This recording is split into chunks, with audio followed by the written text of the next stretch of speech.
Hello, my dear friends. First of all, I must say thank you to SamLam and ISHRS that they have included me in this ISHRS webinar. My name is Professor Mughese. I am Professor of Plastic Surgery at Qaeda Medical College, Bhabalpur, Pakistan. And first of all, I want to invite you to Pakistan for the meeting of Pakistan Hair Restoration Surgery Society in 2023. February 2023, and I will share the brochure of the meeting with you guys. It will be a wonderful show, and I will love to have you all with us. Today, my talk is on the hair transplantation in post-burn facial alopecia or any kind of alopecia due to burn or trauma. And I don't have any disclosure or conflict of interest of any form. Well, treating burn alopecia is a challenge, both for the surgeon and for the patient. During the initial days of my training, I'm talking about in late 90s, early 20s, we used to do tissue expansion and then bipedical flap down to reconstruct the beard and mustache. That is a 2 to 3 stage procedure. Plus, that was a very expensive procedure. Usually, the patients cannot afford. Secondly, it has its own morbidity, a lot of morbidity. And then in female patient, also we have a lot of issues regarding their sideburns, their scalp, their eyebrows. We used to take a landed flap on superficial temporal artery and then rotate it. And they are all, have their morbidity, scarring, and everything. With every passing day, the hair transplantation has revolutionized the treatment of post-burn alopecia in head and neck and face. And we have different areas in which we usually do hair transplantation, and that is the scalp, the sideburns, eyebrows, eyelashes, mustache, and beard. Mustache and beard definitely in male patients. And initially, basically, it's an elective procedure. It's not an emergency. So the basic aim is initially is to manage the patient when they come with a burn. And when they are healed up, they are healthy, then we offer them all these kinds of reconstruction options for their cosmetic use. There are certain contraindications for this kind of treatment, especially in hypertrophic, thick post-burn alopecias or traumatic alopecias. Usually, I try to avoid doing hair transplant in immature red scars, infection, hard scar with no mobility. Sometimes we have applied a skin graft, which is stick to the bone underneath, a very thin scar with no fat underneath, and limited or no donor area. If donor area is not available, that is also a contraindication. Ideal scar tissues are mature scars, which are soft, which are white, which are pliable, which are mobile, healthy bed underneath. We need a little bit of fat so that the graft survive. And all functional issues are managed before hair transplantation. How to improve scar? As a plastic surgeon, it's my daily practice that how to improve a scar. There are certain kinds of creams, steroidal ointments, silicone gel sheets. Fat grafting is an amazing technique in which we take fat. Fat is basically a gold reserve which is stored in the body, and we take that fat and we inject in the scar tissue, and that actually makes the scar tissue very soft and pliable. Then what I routinely sometimes do is for larger areas, I usually excise the hard, thick scar and replace it with a thick split thickness skin graft. That actually gives a very nice, healthy skin in which we can transplant hair follicles. Or sometimes we have to do scar excision and flap coverage. Well, we have to keep certain factors under consideration while doing these kind of procedures. And that is each and every part of the face has a different characteristics. Like the eyebrows, the hairs they do not grow long. They are single hair follicles. They have a particular curvature. So we have to take the hairs from a particular area of the scalp, or we can take from contralateral side of the other eyebrow if the defect is small, and we can use those hairs.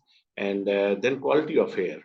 So in some areas, we need single follicular hair. In some areas, we need 2 to 3 follicular unit graft. So we have to keep that in our mind. The angle in which we are inserting the graft, that is very important. Direction of the hair, curvature of the hair, and the thickness of the graft, they are all important consideration while treating different areas of face, that is scalp, eyebrow, eyelashes, beard, or mustache. These kind of cases are bad cases for scar alopecia hair transplant because they are skin grafted and it is stick to the bone.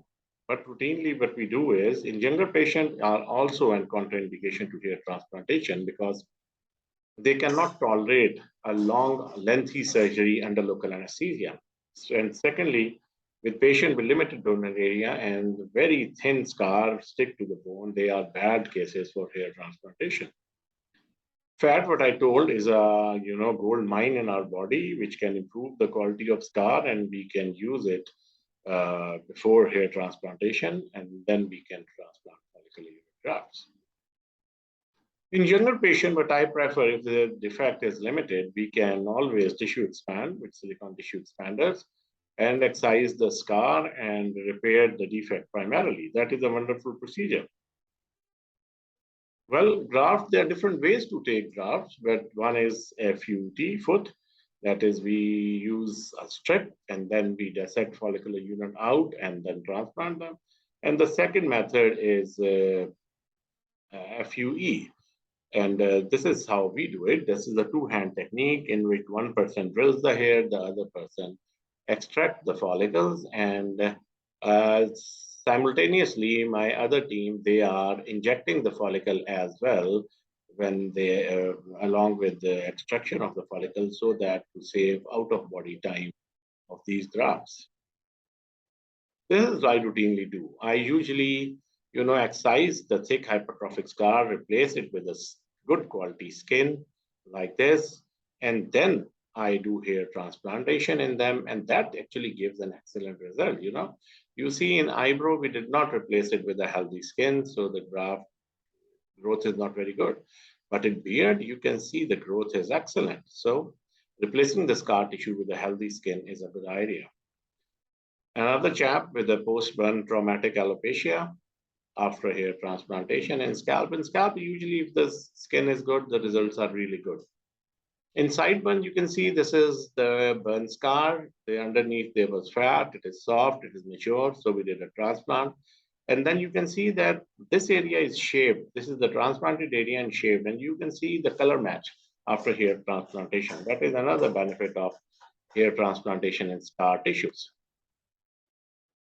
Eyelashes is very technical, and there are two ways. One is the retrograde technique, and the other one is antegrade. So I like the retrograde technique, in which we take a needle, thread the hair on it, and then we thread the hair first, and then pull the follicle into the defect and see the curvature and adjust it. And this is a post-burn mustache deformity. You have to see the angle and direction of the hairs, and then you transplant these follicular unit. The angle has to be very, very narrow to get good results. This is he after like 4 months. This is the close-up view of the hair transplanted in post-burn mustache area. Then another case of facial burn, we replaced the scar tissue with a healthy skin. We did his eyebrow and the sideburn in first sitting. And then this is the result of the growth. Then we usually divide it into stages. Then he said that he need mustache. So what we did hair transplant for his, mustache and his beard. And usually when you replace it with the healthy skin, usually the results are really, really good. This is another challenging case, a huge post-burn flame injury of the face. We resurfaced the skin with thick split thickness skin graft. And we did, and in this cases, when you replace it with good healthy skin, you don't need to bother about density. So we gave him high density, And this is intraoperative view, and we maintained all the direction and angle and curvature of the hair. And this is before, and this is 10 years after transplantation. You can see his white hairs.